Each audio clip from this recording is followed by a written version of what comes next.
to give you a quick tutorial on how to color some of these larger images in just a few minutes. I get asked this a lot, and a lot of people love to buy these large stamps with these funny characters, but they tell me that they never have time to color them, and so they sit in the package or sit on their shelf. So I want to show you really quickly how to color these funny characters, and you can do it with just a few markers and a palette and a brush and just a few minutes. So what I've chosen here is a flesh tone, just one marker, one hair color, because I'm always in a hurry. My girls that I color are always brunettes. So one hair color, a bright for the clothing, and then another similar color. So I've chosen this bright teal blue, and then I've chosen another color that's similar. So a darker blue that will go together with these. You don't need a lot of color on these images. In fact, it's better just to keep it simple. So one more color, and that would be an accent color, something to use for the lips or something to use for the cheeks.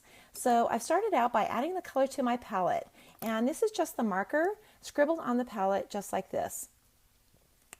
So I'm going to dip my brush in water, and I'm going to start with the skin tone, and I'm going to pick a little bit of this color up. This is actually number 30 Rosewood from Marva Uchida, and it's actually a sand color, but it works great for the flesh tones too.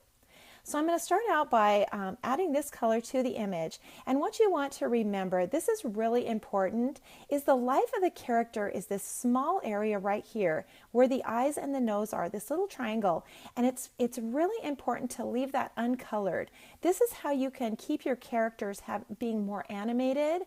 They'll be more lifelike. And the contours of the face will be more rounded. This is why you have to add so many colors, is because you start out by coloring things flat. And when you color everything together, line to line, you end up with a flat image and you get that coloring book look. So what we want to do is start with a white area, and that will be where the eyes and the nose are. So let's just start by doing that. I'm going to start adding this color to one of these characters, and I can bring this color all the way up under the hairline. That's perfectly fine. But where this area is, where the eyes and the nose are, you want to leave that uncolored. So let's add another to this character here. We're going to bring this color up all the way around under the hairline. But this area where the eyes and the nose are, we want to leave that uncolored. Same with this character. We can add the color under the hairline, bring it up along the cheeks.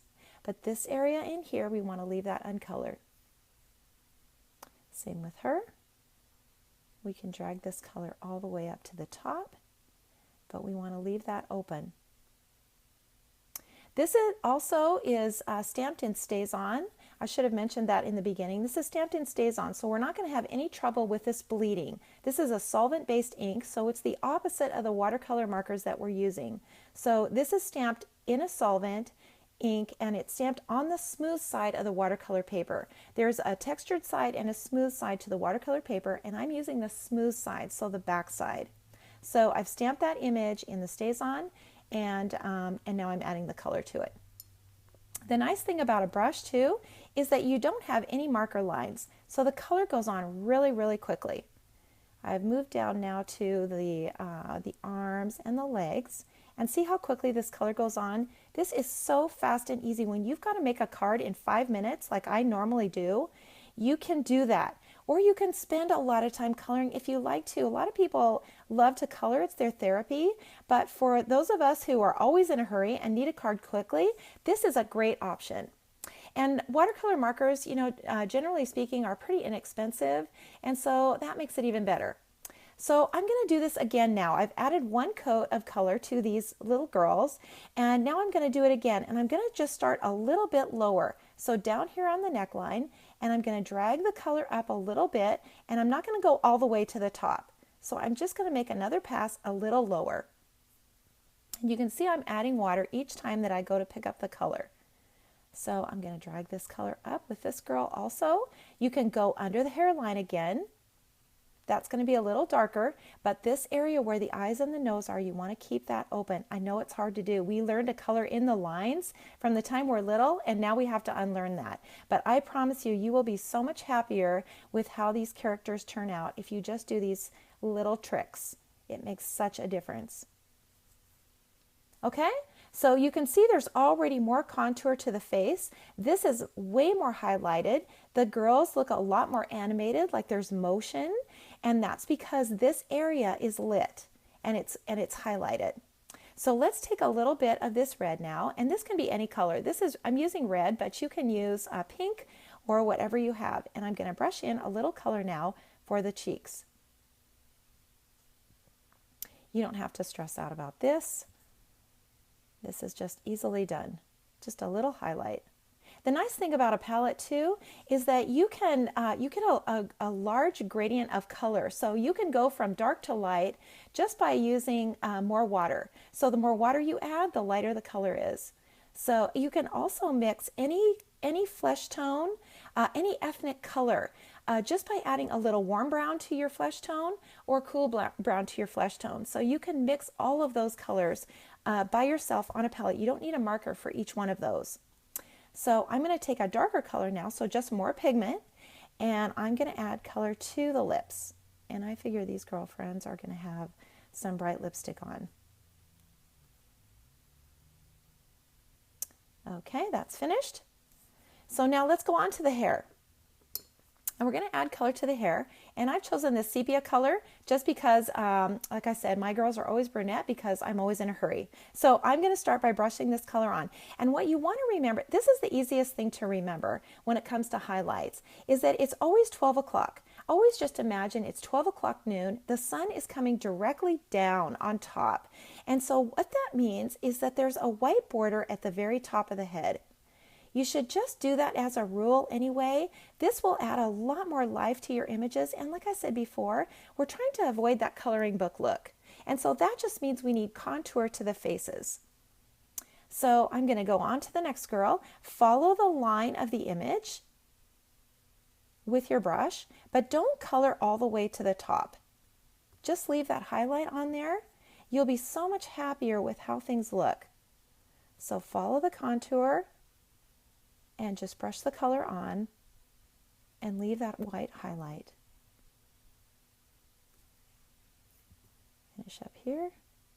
This rule applies to everything that you're coloring. You know, regardless of what it is, if you will just remember to do that one simple trick, you will be really amazed at how different your images look. Okay, finish that. Now we're going to make another pass over these girlfriends, over the hair, just like we did with the skin tone. So I'm going to pick up color again, same marker, and we're just going to start a little lower. And what we're doing actually is we're shading.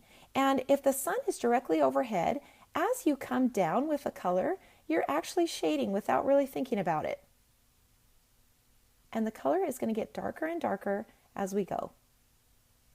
So we're making another pass, and we're just getting a little darker. See how much contrast you get with one marker? This is such an easy way to color. Quick and inexpensive. This is by far the cheapest, fastest, easiest way to color. Okay, so you can see how much more animated these characters are. Don't they look like they're way more lifelike? There's motion. See how contoured the faces are just by starting with the white area. If you start with the white area, you don't have to shade back. The reason you have to shade back and add a darker color is because you started out with the image flat. And so this immediately gives contour to the face. And this part here is the most stressful for people. I feel like this is the hardest thing to tackle, is the skin tone. And it is actually so simple. Okay, so let's move on to the clothing. I've picked a bright color. This is a really bright teal. And so I'm just going to add some water to this, and I'm going to brush it on. And the same rule applies. See the top of the shoulder? There should be a white border there. So we don't want to add any color to the top of the shoulder. That's the top of the image, and so we want to leave that white. See how easy this color brushes on? You don't get any brush lines like you would with a marker when you try to color direct to paper. It's just so much easier to use. Okay, and another, because I'm always in a hurry, I match everything. I match the shoes, I match the jewelry, and I figure these girlfriends are going to be very color coordinated anyway, so that's going to work. I'm going to add the same color to this girl over here. See the top of her shoulder? We're not going to have any color there.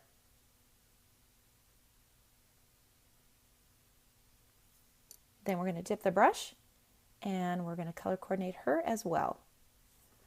Get her jewelry, her shoes. Because you have a nice fine tip on the marker on the brush, you can get these small areas as well as the larger areas. Okay, so we're going to make another pass just like we did before. A little lower, so we're not going to come as far up with the color, and we're going to get some shading underneath her arm. And just so it looks like these characters are not wearing the same outfit, add something of interest. That's really easy to do just with your brush. Add some texture to the clothing. You could add some dots, some checks, some little swirls. It's really easy to do that, and see how that changed the image? They don't look like they're wearing the same outfit. Again, this is all about doing it fast and easy. Okay, let's move on to the next color. This girl in the middle, she's bent over, so she's going to have a highlight on her back. So we want to follow the line of the image with the brush. But we don't want to color all the way to the line. We want to leave that white border. Finish coloring her over here. I think too, a lot of the stress in coloring is choosing colors. Sometimes, you can sit there and look at it and you don't know what to use. You color the pants one color and then, oh gosh, now what do I color the top? And I've already used that color. The best thing to do is to keep it simple. It really, really is. You don't need a lot of color, especially these simple images like this. They don't need a lot of color. Let's match her jewelry. You could leave a little highlight on her earring. Let's do her shoes. Let's do these back here. And let's make another pass just like we did before. A little lower. And we're shading down below. See how three-dimensional that looks? Perfect. The other thing, another shortcut, is leave things white. Leave things white. You don't have to color everything in the image. Leave it white. But even if it's white, it's going to have a color. If we leave it white with no color, it's going to be flat. And that's what we're trying to avoid, things that look flat. So just add a blue line along the side. Just pick a little of this blue and just do it along one side. And see how that pops that out and makes that look more three-dimensional. We can make this phone white. We can color her jewelry. See the top, at the very top of the jewelry? No color. So we want that highlight showing all the way across. There we go. Almost finished. And add a little contrast, a little shadow if you want to. You can do that with your brush. Because you're using watercolor paper, this paper can hold a lot of water. So you can wash in a little shadow back here. Easily done.